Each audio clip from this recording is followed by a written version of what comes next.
Yung ganitong klase ng babae ang gustong balikan ng mga lalaki. Number 1, yung babae na alam yung sariling halaga niya. Maraming kalalakihan na pag iniiwan na nila yung babae, hindi na nila binabalikan. Pero may mga klase ng babae na kahit na lumipas na ang ilang taon, kahit na may bago na silang karelasyon, nahihirapan pa rin sila nakalimutan yung babae na yon. Kaya mapapansin nyo, bigla-bigla na lang nagpaparamdam yung mga ex nyo makalipas ang ilang buwan or taon. 'Di ba? Dahil ito yung klase ng babae na hindi nawawala yung sarili niya habang minamahal niya yung lalaki. Ito yung klase ng babae na alam niya kung paano magmahal, pero alam din niya kung paano respetuhin yung sarili niya. Yung babae na hindi magmamakaawa para lang hindi siya iwan. Yung babae na hindi maghahabol sa lalaki kung paulit-ulit na siyang sinasaktan. Yung babae na kayang mag-effort para sa lalaki at sa relasyon, pero kaya rin niyang huminto kapag nararamdaman niya na parang siya na lang yung lumalaban sa relasyon. Isa yan sa katangian na gustong balikan ng lalaki. Siguro matatanong nyo sa isip nyo, Kuya, bakit ka pa niya iiwan kung ganyan din pala yung hinahanap niya? ganito kasi yan. Habang kayo pa ng lalaki na yan, hindi niya nakikita yung halaga mo dahil nasasanay siya sa pagiging mabait mo. Nasanay siya na laging iniintindi mo siya. At nasanay siya sa sobrang pagmamahal na binibigay mo sa kanya.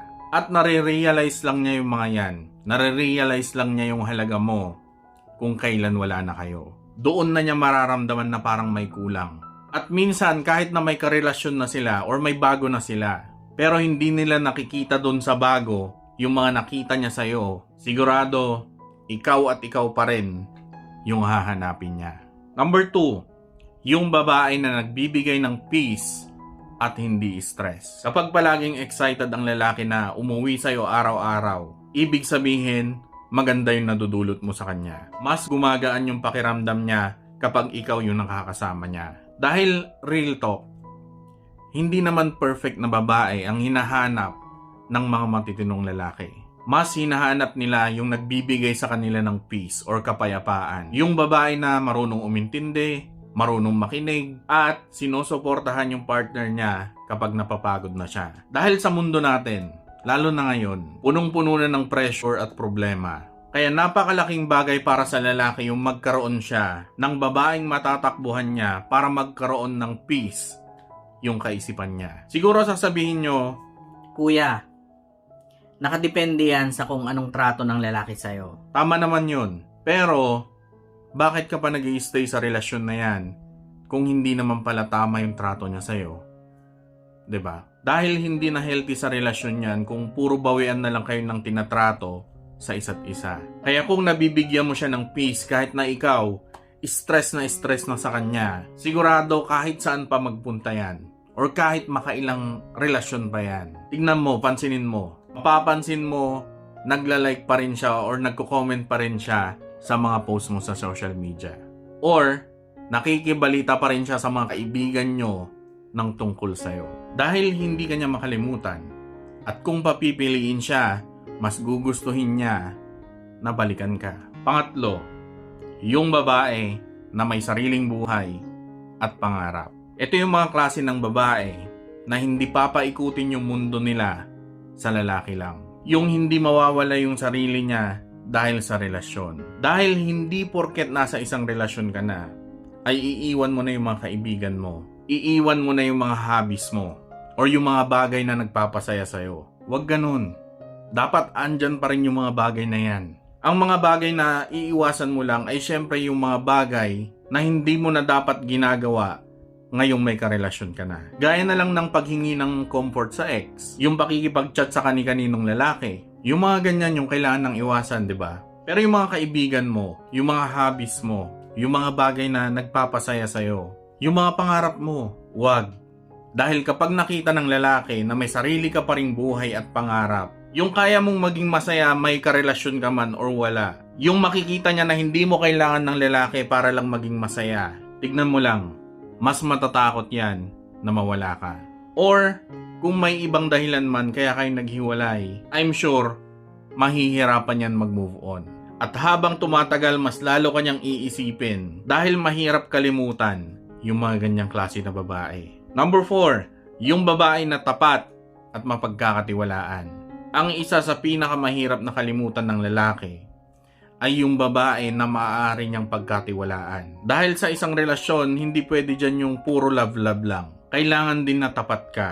May respeto at paninindigan sa isa't isa. Pero, real talk, madalas, hindi nakikita ng lalaki kung gaano kahalaga yung katapatan ng isang babae. At saka na lang nare-realize ng lalaki yan kung wala na siya sa buhay niya. Kapag wala na yung babae sa buhay niya, doon niya mararamdaman kung gaano kahalaga yung peace of mind na dulot ng pagiging tapat ng isang babae. Yung hindi ka na mag-aalala na baka may gawing kalokohan yung girlfriend mo, kung may kakausapin ba siyang ibang lalaki habang wala ka, kung may tinatago ba siya sa'yo. Alam mo yung pakiramdam na ganon. Yung panatag ka sa girlfriend mo na wala siyang gagawing kalokohan. Yung mga ganyan na pakiramdam ang hinahanap ng lalaki at gusto niyang balikan. Lalo na kung yung jowa niya ngayon or yung ipinalit niya sa'yo, malingat lang siya kung sino-sino nang tinitext, kung sino-sino nang kausap. Ayaw ipahawak yung phone. Kaya ngayon, ikaw yung kinukulit niya or ikaw yung kinokontak niya. Dahil ibang-iba ka doon sa bago niya. Dahil dati, pinakita mo na naging tapat ka talaga sa kanya. At mapagkakatiwalaan ka niya kahit hindi ka bantayan. Kaya deserve, 'di ba? Number 5, yung babae na positibo at masiyahin. Napapansin nyo naman siguro na karamihan sa aming mga lalaki, seryoso or laging nakafocus sa mga ginagawa. 'Di ba? Kaya napakalaking bagay para sa aming mga lalaki na magkaroon ng positibo at masiyahin na partner. Yung babae na nagpapagaan ng araw mo kapag bad trip ka sa trabaho. Yung babae na napapangiti ka kapag nakasimangot na yung mukha mo. Alam mo yung nagbibigay ng comfort at masayang pakiramdam. Hindi yung dadagdagan pa yung stress mo. Pero naiintindihan ko rin yung ibang babae kung bakit lagi silang bad trip. Dahil kung nakaka-bad trip din naman talaga yung lalaki, syempre mawawalan ka rin ng ganang maging masaya at positibo na kasama siya. 'Di ba? Pero kung nagagawa mo pa rin maging positibo at masiyahin sa kanya dahil mahal na mahal mo siya, sigurado babalik at babalik yan sa'yo. Number 6, yung babae na may mabuting puso. Yung itsura or kagandahan, mapapansin mo agad yan sa unang tingin pa lang. At alam nyo naman ang mga lalaki, di ba? Yan agad yung unang napapansin. Kaya kahit na nasa mabait na babae na sila, babaeng maalaga, babaeng mapagmahal, kahit nasa kanila na yung mga ganyan, mas mapapatingin pa rin sila doon sa maganda at sexy. Tapos pag napunta na sila doon sa maganda at sexy, doon lang nila marirealize na mas okay ka pala. Mas mabait ka pala. Mas mabuti pala ang puso mo. Lalo na kung nagkakaedad na tayo. 'Di ba? Yung mga panlabas na itsura natin, unti-unti nang magbabago yan. Pero yung pagiging mabuti mong tao, andyan pa rin yan. Hindi yan mawawala sa'yo. 'Di ba? Kaya gusto ko niyang balikan. Pero syempre, ganyan talaga. Nakikita lang natin yung halaga ng isang tao kapag wala na siya. Kaya kung may taong nagbibigay sa'yo ng pagmamahal, ng respeto, at peace, pahalagahan mo siya hanggat nandyan pa siya. Dahil pag nawala yan at saka mo lang marirealize sa huli na siya pala ang hinahanap mo, tandaan mo na hindi lahat ng gusto mong balikan ay gusto rin bumalik sa'yo. Kaya manigas ka. So yun, Kuya Reg nyo nga pala, and pasensya na sa background natin na tumatahol-tahol na aso. And maraming salamat sa panonood. Ingat kayo sa mga kayo naroon. God bless. Peace and love you all. Goodbye.